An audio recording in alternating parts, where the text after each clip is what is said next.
Hello, നമസ്കാരം. എട്ടാം ശമ്പള കമ്മീഷനുമായി ബന്ധപ്പെട്ടിട്ടുള്ള ഒരു സുപ്രധാന അപ്ഡേറ്റ് ആണ് നിങ്ങളോട് ഇപ്പോൾ പങ്കുവെക്കാൻ ആഗ്രഹിക്കുന്നത്. കഴിഞ്ഞ ദിവസങ്ങളിലെല്ലാം നമ്മൾ എട്ടാം ശമ്പള കമ്മീഷനുമായി ബന്ധപ്പെട്ടുള്ള ഫിറ്റ്മെന്റ് ഫാക്ടറിനെ പറ്റും DA-യിലേക്ക് വരാൻ പോകുന്ന മാറ്റങ്ങളെക്കുറിച്ചും കേന്ദ്ര സർക്കാർ എട്ടാം ശമ്പള കമ്മീഷന്റെ റിപ്പോർട്ട് സമർപ്പിക്കാൻ എടുക്കുന്ന സമയത്തിനെ കുറിച്ചുമുള്ള വിവിധ വിഷയങ്ങളിൽ വീഡിയോകളിൽ പങ്കുവച്ചിരുന്നു, റിപ്പോർട്ടുകൾ നിങ്ങളോട് സംസാരിച്ചിരുന്നു. ഇനി നമ്മൾ സംസാരിക്കാൻ പോകുന്നത് ചില സുപ്രധാന വിവരങ്ങളാണ്. എട്ടാം ശമ്പള കമ്മീഷനുമായിട്ട് ബന്ധപ്പെട്ട് നിലവിൽ ഓരോരോ വിവിധ മാധ്യമങ്ങളിലായി വരുന്ന വിവിധ സൂചനകൾ ലഭിക്കുന്ന അപ്ഡേറ്റുകൾ എന്തൊക്കെയാണെന്നുള്ളതാണ് നമ്മൾ പരിശോധിക്കുന്നത്.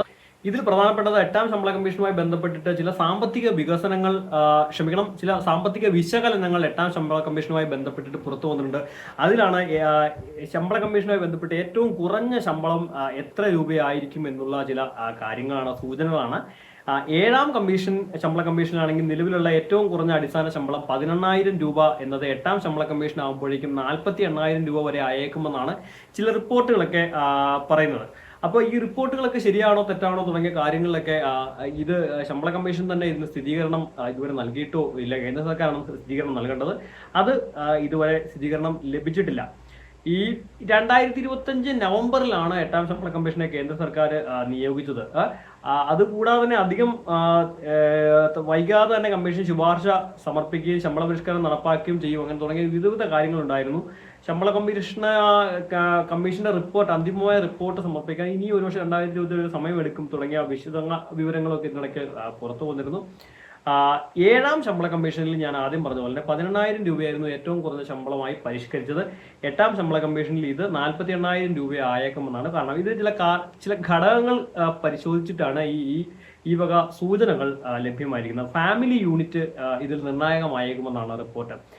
അടിസ്ഥാന ശമ്പളത്തിന്റെ ഹൈക്കിന് പ്രധാനപ്പെട്ട കാരണം എന്ന് പറയുന്നത് ഫാമിലി യൂണിറ്റ് ആയിരിക്കും.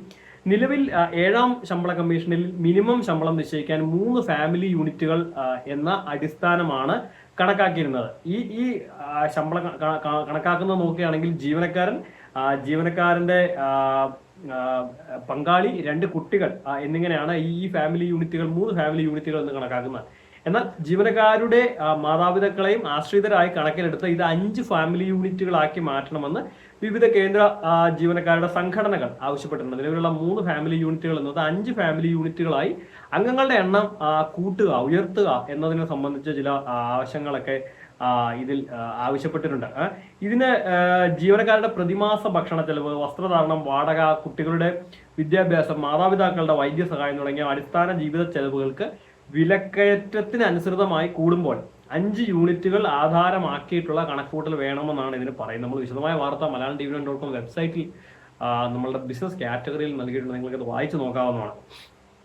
ഈ ഫാമിലി യൂണിറ്റ് 5 ആയിട്ട് ഉയരുകയും ഫിറ്റ്മെന്റ് ഫാക്ടർ എന്ന് പറയുന്നത് അടക്കം നമ്മൾ നേരത്തെ പറഞ്ഞിരുന്നു 2.66 ആയി കണക്കാക്കുകയും ചെയ്താൽ അടിസ്ഥാന ശമ്പളം എന്ന് പറയുന്നത് 18,000 രൂപയിൽ നിന്ന് 48,000 രൂപയിലേക്ക് ഉയർന്നേക്കാം എന്നാണ് ഒരു സൂചന. ഞാൻ ആദ്യം തന്നെ പറയുന്നത് ഒരു സൂചനകളാണ്, വിവിധ സാമ്പത്തിക വിശകലനങ്ങളാണ്. വിവിധ കേന്ദ്ര സർക്കാർ സർവീസ് സംഘടനകൾ ആവശ്യപ്പെട്ടിട്ടുള്ള കണക്കുകളൊക്കെ പ്രകാരം ഉയർത്തിരുന്ന ചില സൂചനകളാണ്.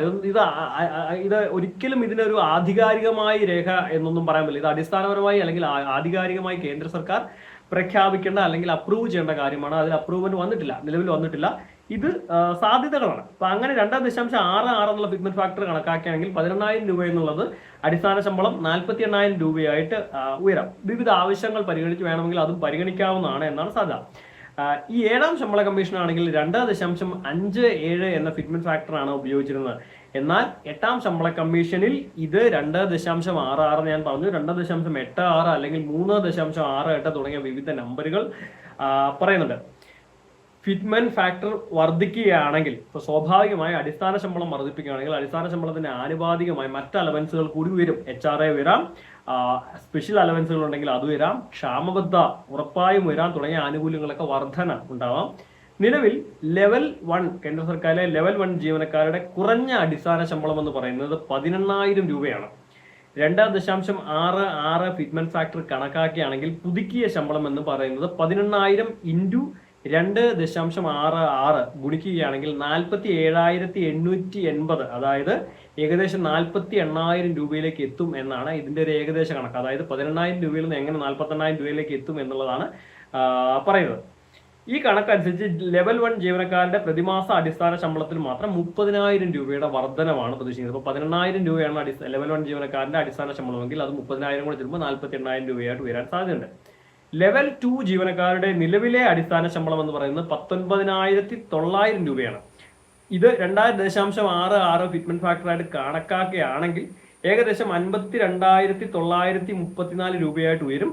അതായത് ഏകദേശം 53,000 രൂപയായിട്ട് ഈ ഫിറ്റ്മെന്റ് ഫാക്ടറിൽ വർദ്ധിക്കാനുള്ള സാധ്യതയുണ്ട്.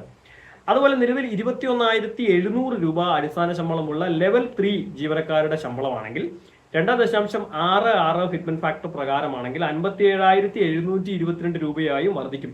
അങ്ങനെ ഏകദേശം 58,000 രൂപയൊക്കെ പറയാം.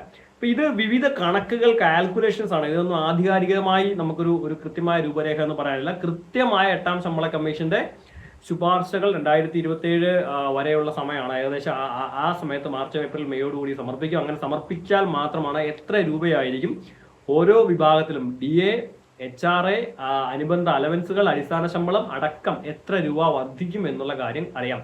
ഈ പേ മെട്രിക്സ് എഴുതി കഴിഞ്ഞാൽ ലെവൽ 1, ലെവൽ 2, ലെവൽ 3 അങ്ങനെ ഏതൊക്കെ പേ മെട്രിക്സിലുള്ള ആളുകൾക്ക് മാറ്റം വരും, ആർക്കൊക്കെ അടിസ്ഥാന ശമ്പളം കൂടും തുടങ്ങിയ വിശദമായ കാര്യങ്ങൾ അറിയണമെങ്കിൽ കൃത്യമായി നമ്മൾ 2027 8ാം ശമ്പള കമ്മീഷന്റെ കൃത്യമായ ശുപാർശകൾ എന്താണോ ആ ശുപാർശകൾ സമർപ്പിക്കേണ്ടതായിട്ടുണ്ട്.